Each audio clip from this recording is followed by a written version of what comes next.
Hello and welcome people of the internet. We're here with our draft analysis for the Soldier Association. This is a draft league that is ran by TD0. We've actually been in a few leagues with TD0, but I've never actually been in the Soldier Association. So this is my first season of it. I believe this is the second season of the league itself. We have the second pick overall. And round one, Dragapult made it back to me. So we started off strong with Dragapult. Good on the physical, good on the special, good speed. We started off with a powerful speed tier. From there, we decided with a powerful speed tier that is weak to dark, I want a protection from Sucker Punch and Shadow Sneak. So I went with an Indeedee. Indeedee is a very powerful Pokemon. Not quite the most powerful, but it is strong and sets up Psychic Terrain. Those are the main things that we want from it. It is also decently bulky, can hold an Assault Vest, gets a wide range of attacks. So I figured it really partners well with Dragapult and takes some of the pressure off of Dragapult to be special, being a special attacker itself. So I figured that was the best way to partner up with Dragapult and just take a bit of the pressure off of it. Now, speed tiers wise, we just picked up our fastest Pokemon, being 142 speed, and then we picked up a decently fast Pokemon, but a very mid-range speed tier in 85. So the next pick, I decided I wanted to be over 100 speed. I want to try to lock in a powerful, fast speed tier as soon as possible. So we went with Kartana. Kartana is a very powerful physical attacker that can really not take a hit on the special side, but it is fast. It also can't dish out much of a hit on the special side, but it is physically bulky. But it has a bad HP stat. I went back and forth on this thing, and I've seen loads of people use it to great success with its monstrous 181 attack stat and its powerful 109 speed stat. So I decided, you know what, maybe it's time I gave it a try. And I took it. Now, I have a dragon and a steel.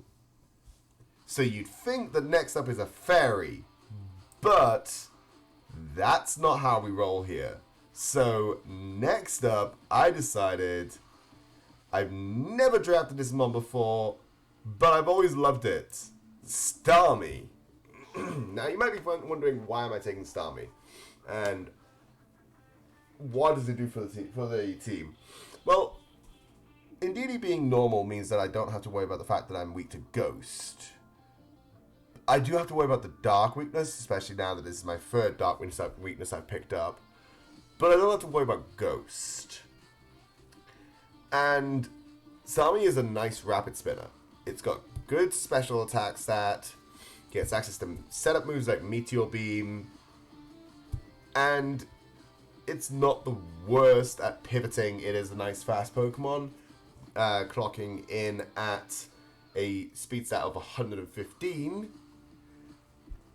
So I didn't mind taking this pick. It also means that I now have two powerful special attackers in Indeedee and Starmie, having a base 100 on Starmie and a base 95 on Indeedee. And I've also established a nice speed tier with 142, 115, 109, and then 85. So far, 3 out of my 4 Pokemon are currently clocking in at over 100 speed stat. And also, that's now flip turn on the Starmie and U-turn on Dragapult. So I decided to take Lycanroc midday. Just establishing more fast speed tiers and also keeping that balance of physical, special, physical, special, physical. We've currently got a very balanced offense team. And Lycanroc clocking in at 112 means that it fits nicely between Starmie and Kartana on the speed scale.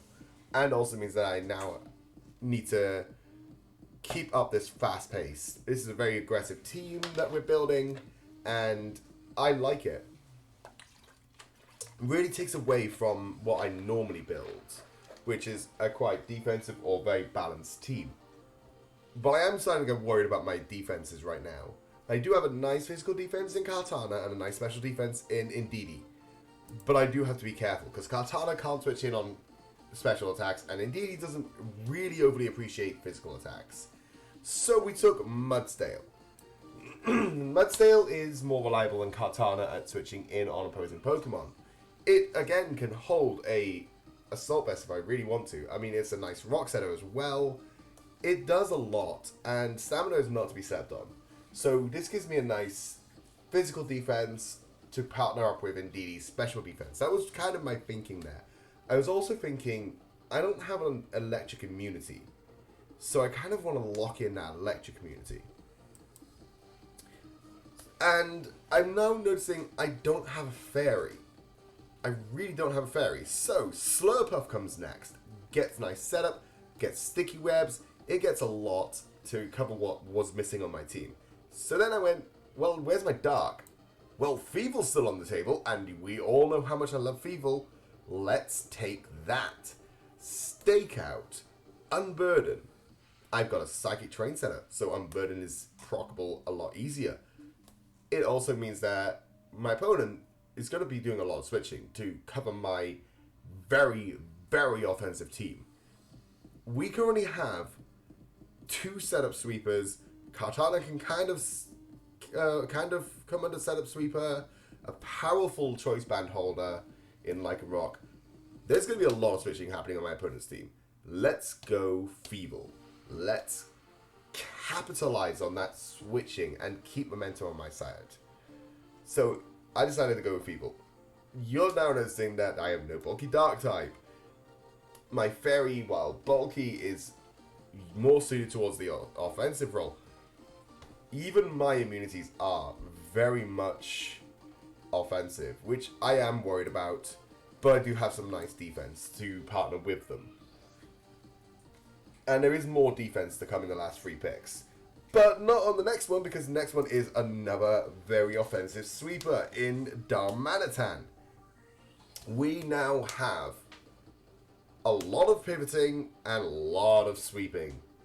And a lot of mons that can hold choice scarfs and choice bands. We're really making our opponent think now, what do I do if I don't have a bulky team? And our speed tiers are very much rounding out. So we have Dragapult at 142, Starmie at 115, Lycanroc at 112, Kartana at 109, Darmanitan at 95, Feeble at 90, Indeedee at 85. And Mudsdale is currently our slowest at 35, with Slurpuff coming in at 72. We have 2 Unburden users, so 2 of those things that are below 100 speed stat, double them, because we have Unburden, and plenty of ways to proc it. So coming in next, we do have Darmanitan, which provides us a very offensive fire type, which has the option of being more bulky with Zen mode.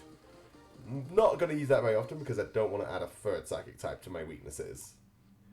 So moving on, we then decided I don't have a flying type, and I can't believe I realized this late. I also can't believe that this is still around. Fundaris Incarnate. Prankster, Defiant, can set up, can sweep, can be bulky, can spread status, can pivot, both specially and physically. This thing does a lot. It also gives me defog, which, looking at my team, I do have Starmie for spinning, and I now have Thunderous for defog. It does enough that I felt like it was worth taking. It also gives us that electric typing to capitalize on waters. And it slots right between Lycanroc and Kartana, being base speed 111. So we now got 112, 111, 109. I really wish I had a 110, but the last pick had to be bulky because look at my team. I needed more bulk, and I have a deep love for this last Pokemon, being Garbodor. Garbodor, we also didn't have a grounded poison to get rid of toxic spikes.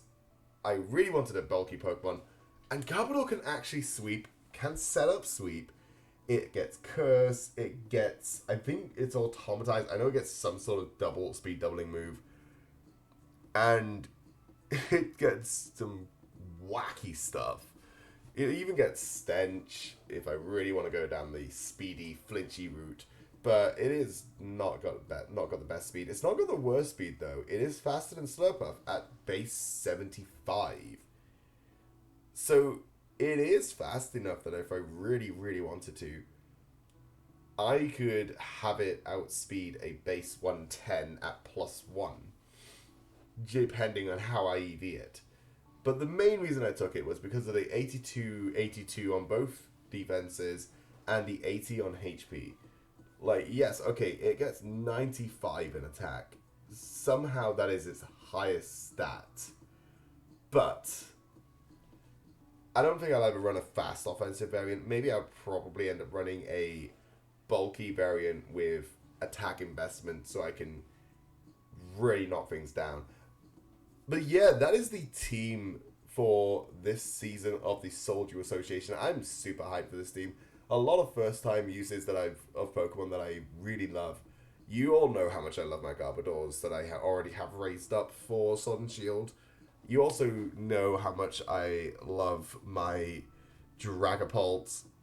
I've drafted it before. I absolutely loved using it. It's time to make the Dragapult return. So I hope you're all as hyped as I am for this league. It is also, I do have one more league going on at the same time, which is the UPBA. You'll be hearing about that one tomorrow. Both of those leagues, both that league and this league, are the first ever LAN leagues that I am doing. And that is so exciting. I wasn't the biggest fan of LAN to begin with, but the more I thought about it, the more it looked interesting, and the more I kind of just want to get off of the 20-minute timer just to take a break. I'm not completely done with 20-minute timer. It's still what you'll be seeing on battle streams, but I kind of wanted to take a break from it on the Draft League side and just explore the LAN chess timer a little bit before Gen 9. This is probably one of the last chances I'm going to get before Gen 9 comes out to try out the LAN mode. So that is interesting. And I didn't want to miss out entirely. Even if I don't end up liking LAN, at least I can say I tried it. And that's the main thing. Anyway, I hope you all enjoy, and I hope you all check out the battle that we're going up next Saturday, which is week 1 of the Soldier Association. And please do check out my other Draft League content. Check me out over on Twitch. And all of the links to all of the people who are in this wonderful league will be linked down below. So please do check each of them out. I think some of them are doing draft analysis as well. I know that Operator is, who is one of the mods of the league. So please do check them out. And I hope you all have a lovely rest of the day. Bye!